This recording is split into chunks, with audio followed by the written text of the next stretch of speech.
ये कहानी है उस माँ की जो अपने 3 छोटे छोटे मासूम बच्चों और बूढ़े पति को छोड़कर प्रेमी के साथ भाग गई।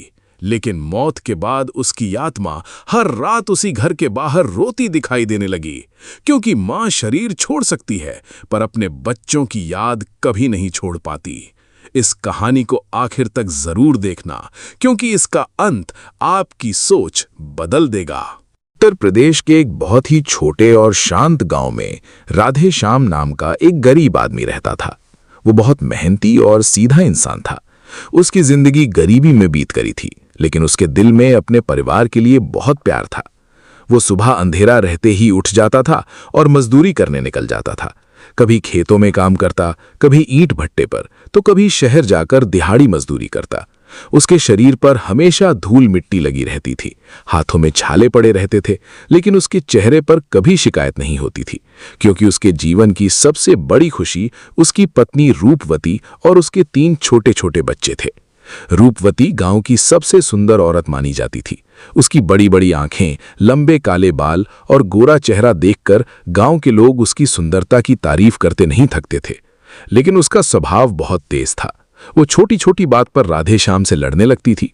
राधे श्याम उसे बहुत प्यार करता था, लेकिन रूपवती हमेशा अपनी गरीबी को लेकर दुखी रहती थी। वो कहती थी कि गरीबी में इंसान की कोई इज्जत नहीं होती और वो हमेशा शहर की चमक दमक के सपने देखा करती थी। राधे श्याम अपनी पत्नी को खुश रखने के लिए दिन रात मेहनत करता था। वो अपने बच्चों के लिए खिलौने तो नहीं ला पाता था, लेकिन कभी उन्हें भूखा नहीं सोने देता था। रात को जब वो थका हारा घर लौटता तो उसके बच्चे दौड़कर उससे लिपट जाते और उसका सारा दर्द मिट जाता। लेकिन रूपवती के चेहरे पर हमेशा नाराजगी रहती। वो कहती कि दूसरे लोग अच्छे कपड़े पहनते हैं, अच्छे घरों में रहते हैं, और हम लोग इस टूटी हुई झोपड़ी में जिंदगी बिता रहे हैं।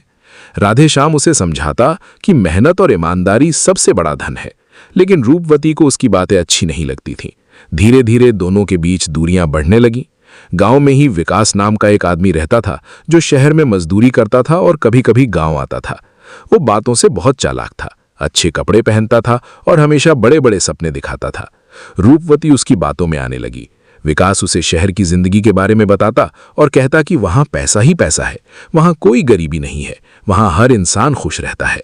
रूपवती धीरे धीरे उसके करीब आने लगी। एक रात जब राधे श्याम मजदूरी करके देर से घर लौटा तो उसने देखा कि रूपवती उससे बहुत नाराज बैठी है। उसने खाना भी नहीं बनाया था, बच्चों को भी ठीक से नहीं खिलाया था। राधे श्याम ने प्यार से पूछा कि क्या हुआ, लेकिन रूपवती गुस्से में बोली कि अब वो इस गरीबी में नहीं रह सकती, उसे ऐसी जिंदगी से नफरत है। राधे श्याम चुप हो गया, क्योंकि वो जानता था कि उसके पास देने के लिए सिर्फ प्यार है, दौलत नहीं। उस रात राधे श्याम देर तक जागता रहा और अपने परिवार के बारे में सोचता रहा। दूसरी तरफ रूपवती के मन में शहर जाने और अमीर बनने का सपना बढ़ता जा रहा था।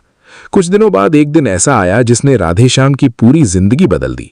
सुबह जब वो मजदूरी से वापस लौटा तो उसने देखा कि घर खाली पड़ा है, बच्चे रो रहे हैं और रूपवती घर छोड़कर जा चुकी है। गांव वालों ने बताया कि वो विकास के साथ भाग गई है। ये सुनकर राधे श्याम के पैरों तले जमीन खिसक गई। उसका दिल टूट गया, उसकी आंखों से आंसू बहने लगे, लेकिन उसने अपने बच्चों को सीने से लगाया और खुद को संभाल लिया। उधर रूपवती विकास के साथ शहर चली गई। विकास ने शहर में किराए का एक छोटा कमरा लिया हुआ था। शुरू में रूपवती को सब कुछ अच्छा लगने लगा। उसे लगा कि अब उसकी जिंदगी बदल जाएगी। विकास उसे घुमाता फिराता और मीठी बातें करता, लेकिन धीरे धीरे सच्चाई सामने आने लगी। विकास खुद मजदूरी करता था, उसकी कमाई बहुत कम थी। शहर की जिंदगी गांव से भी ज्यादा कठिन थी। किराए का कमरा छोटा और गंदा था, वहां न कोई अपनापन था, न कोई सुकून। लेकिन अब रूपवती वापस भी नहीं जा सकती थी, क्योंकि उसने अपने पति और बच्चों को छोड़ दिया था। समय बीतता गया और 5 साल गुजर गए। इन 5 सालों में रूपवती ने बहुत दुख देखे। विकास पहले जैसा नहीं रहा। वो अक्सर बीमार रहने लगा, उसकी कमाई कम होती गई और घर का खर्च चलाना मुश्किल होने लगा। अब रूपवती को समझ आने लगा कि उसने कितनी बड़ी गलती की है।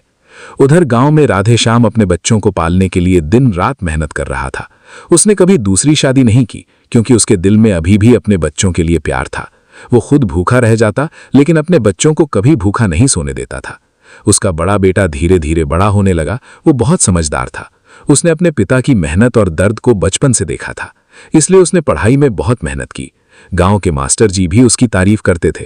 राधेश्याम अपने बेटे से कहता कि बेटा, जिंदगी में चाहे कितनी भी मुश्किलें आए, लेकिन मेहनत और सच्चाई का रास्ता कभी मत छोड़ना, वही इंसान को महान बनाता है। बेटा अपने पिता की बातों को दिल से सुनता और मन लगाकर पढ़ाई करता गया। शहर में विकास की हालत लगातार खराब होती जा रही थी। उसे खांसी रहने लगी, शरीर कमजोर हो गया और एक दिन वो इतना बीमार पड़ गया कि काम पर जाना बंद कर दिया। अब रूपवती के सामने फिर वही गरीबी खड़ी थी जिससे बचने के लिए उसने अपना घर छोड़ा था। लेकिन इस बार उसके पास न पति का प्यार था, न बच्चों की मासूम मुस्कान। वो अकेली पड़ गई थी। विकास चिड़चिड़ा हो गया था और छोटी छोटी बातों पर गुस्सा करने लगा। रूपवती दिन रात सोचती रहती कि अगर उसने राधेश्याम को न छोड़ा होता तो आज उसका परिवार उसके साथ होता। धीरे धीरे विकास की हालत इतनी खराब हो गई कि वो बिस्तर से उठ भी नहीं पाता था। रूपवती उसकी सेवा करती रही, लेकिन उसके दिल में अब पछतावे की आग जल रही थी। एक दिन रात के अंधेरे में रूपवती चुपचाप शहर छोड़कर गांव लौट आई। जब वह गांव पहुंची तो लोगों ने उसे देखकर तरह तरह की बातें करनी शुरू कर दी। कोई उसे पापिन कहता, कोई उसे चरित्रहीन कहता। गांव की औरतें उसे देखकर ताने मारती, बच्चे उसका मजाक उड़ाते, लेकिन वो चुपचाप सब सुनती रही, क्योंकि उसे पता था कि ये सब उसके अपने कर्मों का फल है।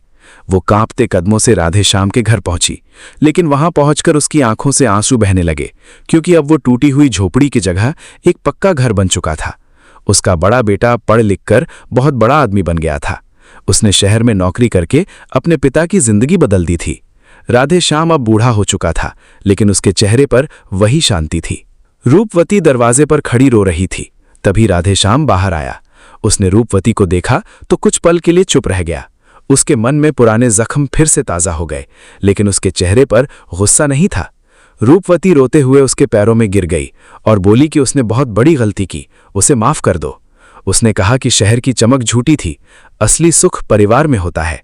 लेकिन राधेश्याम ने उसे उठाया और शांत आवाज में कहा कि जो बीत गया उसे बदला नहीं जा सकता। उसने कहा कि उसने अपने बच्चों के लिए बहुत दुख सहा है, लेकिन अब उसके बच्चे बड़े हो चुके हैं और समाज में इज्जत से जी रहे हैं।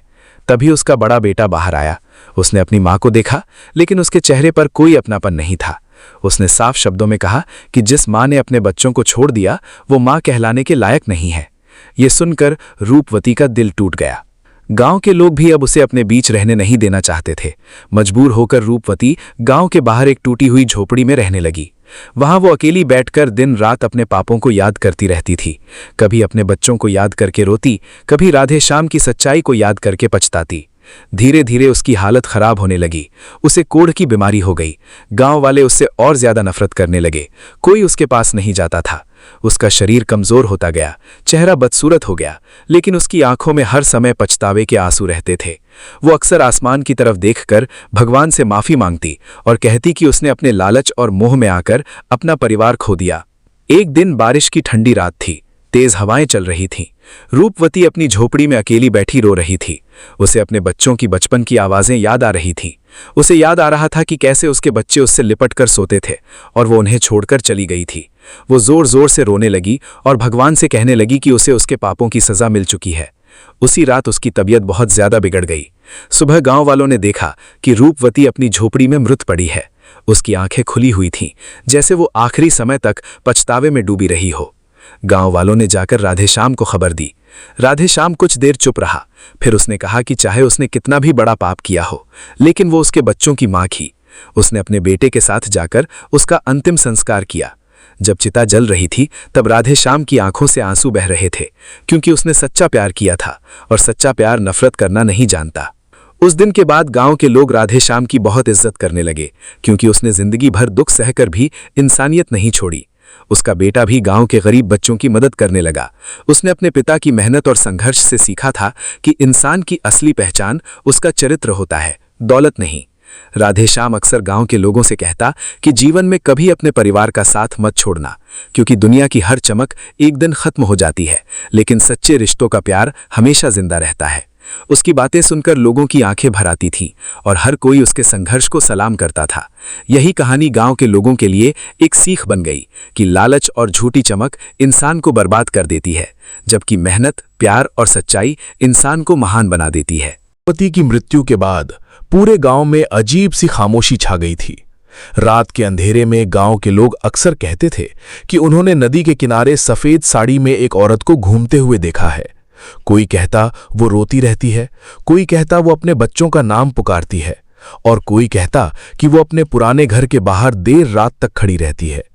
गांव की बूढ़ी औरतें कहती थीं कि ये रूपवती की आत्मा है जो अपने पापों का बोझ लेकर भटक रही है, क्योंकि उसने अपने पति और मासूम बच्चों का दिल तोड़ा था। राधेश्याम अब बूढ़ा हो चुका था, उसके बाल सफेद हो गए थे, लेकिन उसके चेहरे पर अब भी वही सादगी थी। उसने अपने बच्चों को बहुत मेहनत से पाला था। उसका बड़ा बेटा मोहन अब जवान हो चुका था। मोहन ने बचपन से ही गरीबी देखी थी, इसलिए उसके अंदर मेहनत और ईमानदारी बहुत थी। वो शहर जाकर काम करता और अपने पिता के लिए दवाइयां और घर का सामान लाता था। गांव के लोग अब उसकी इज्जत करने लगे थे, क्योंकि वो बहुत बड़ा आदमी बन गया था।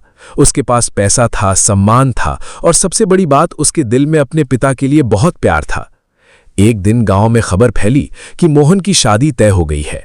पास के गांव की एक सुंदर और संस्कारी लड़की गीता से उसकी शादी होने वाली है। ये सुनकर राधेश्याम की आंखों में खुशी के आंसू आ गए। उसने जिंदगी में बहुत दुख देखे थे, लेकिन अब उसे लग रहा था कि शायद भगवान उसके घर में फिर से खुशियां भेज रहे हैं। शादी की तैयारियां शुरू हो गईं। पूरे गांव में चहल पहल बढ़ गई। घर के बाहर रंगोली बनाई गई, पेड़ों पर रंग बिरंगी लाइटें लगाई गईं और ढोल नगाड़ों की आवाज से गांव गूंज उठा। लेकिन उसी रात जब सब लोग सो रहे थे, तब मोहन को लगा जैसे कोई औरत आंगन में बैठकर रो रही हो। वो धीरे धीरे बाहर आया तो उसने देखा कि सफेद साड़ी पहने एक औरत अंधेरे में खड़ी है। उसकी आंखों से आंसू बह रहे हैं और वो घर की तरफ देख रही है। मोहन डर गया, लेकिन अगले ही पल वो औरत गायब हो गई। सुबह जब उसने ये बात राधेश्याम को बताई तो राधेश्याम की आंखें भर आईं। उसने धीमी आवाज में कहा, बेटा, वो तेरी मां की आत्मा होगी। शायद वो अपनी गलती पर पछता रही है। शायद वो तुझे दूल्हा बनते देखना चाहती है, क्योंकि जब वो इस घर को छोड़कर गई थी तब तू बहुत छोटा था। मोहन चुप हो गया। उसके दिल में पहली बार अपनी मां के लिए नफरत की जगह दया जागी। उसे याद आया कि बचपन में उसकी मां उसे गोद में लेकर लोरी सुनाती थी। फिर धीरे धीरे वक्त ने सब बदल दिया। शादी का दिन आ गया। पूरा गांव खुशी में डूबा हुआ था। मोहन दूल्हे के कपड़ों में बहुत सुंदर लग रहा था। राधेश्याम अपने बेटे को देखकर बार बार भगवान का धन्यवाद कर रहा था, क्योंकि जिस बेटे ने भूखे पेट दिन काटे थे, आज वही पूरे गांव की शान बन चुका था। रात को बारात निकली। ढोल की आवाज आसमान तक गूंज रही थी, लेकिन उसी समय गांव के बाहर पुराने बरगद के पेड़ के पास फिर वही सफेद साड़ी वाली औरत दिखाई दी। वो दूर खड़ी होकर बारात को देख रही थी। उसकी आंखों में दर्द भी था और खुशी भी, जैसे वो अपने बेटे की खुशियों को देखकर सुकून महसूस कर रही हो। गीता जब दुल्हन बनकर घर आई तो उसने पहली रात एक सपना देखा। सपने में एक औरत उसके पास आई और रोते हुए बोली, मेरे बच्चों का ख्याल रखना, मैंने बहुत बड़ी गलती की थी, तुम इस घर को कभी टूटने मत देना। गीता घबराकर उठ गई और उसने ये बात मोहन को बताई। मोहन समझ गया कि उसकी मां की आत्मा अब भी इस घर के आसपास भटक रही है। धीरे धीरे गीता ने पूरे घर को संभाल लिया। उसने राधेश्याम की सेवा ऐसे की जैसे वो उसका अपना पिता हो। राधेश्याम को पहली बार लगा कि भगवान ने उसकी जिंदगी के सारे घाव भरने के लिए गीता को भेजा है। लेकिन रूपवती की आत्मा अब भी चैन नहीं पा रही थी। हर अमावस्या की रात वो पुराने घर के बाहर दिखाई देती। कभी बच्चों की हंसी सुनकर रोती, कभी राधेश्याम को सोते हुए देखती और फिर अंधेरे में गायब हो जाती। एक रात मोहन ने हिम्मत करके कहा, अगर तुम सच में मेरी मां हो तो सामने आओ, मैं तुमसे नाराज नहीं हूं। तभी ठंडी हवा चली और उसे लगा जैसे किसी ने उसके सिर पर प्यार से हाथ रखा हो। मोहन की आंखों से आंसू बहने लगे। उसने आसमान की तरफ देखकर कहा, मां, तुमने गलती की थी, लेकिन तुम्हारी सजा बहुत बड़ी थी। अब भगवान से शांति मांगो, हम सब तुम्हें माफ करते हैं। उस रात के बाद गांव वालों ने फिर कभी रूपवती की आत्मा को नहीं देखा। लोग कहते थे कि उसे मुक्ति मिल गई, क्योंकि उसके बेटे ने उसे दिल से माफ कर दिया था। और शायद यही एक मां की सबसे बड़ी इच्छा होती है कि उसके बच्चे उसे नफरत से नहीं बल्कि प्यार से याद करें। राधेश्याम ने अपने जीवन के आखिरी दिनों में बहुत सुकून देखा। उसका घर फिर से हंसी से भर गया था। मोहन और गीता के घर एक छोटा सा बच्चा भी पैदा हुआ। जब राधेश्याम ने अपने पोते को गोद में लिया तो उसकी आंखों से आंसू बह निकले। उसने आसमान की तरफ देखकर कहा, हे भगवान, अब मुझे कोई दुख नहीं है, तूने मेरी जिंदगी के सारे जख्म भर दिए। गांव के लोग आज भी राधेश्याम की कहानी सुनाते हैं और कहते हैं कि इंसान चाहे कितना भी टूट जाए, अगर उसके अंदर सच्चाई और धैर्य हो तो भगवान एक दिन उसकी जिंदगी में फिर से रोशनी जरूर लाते हैं।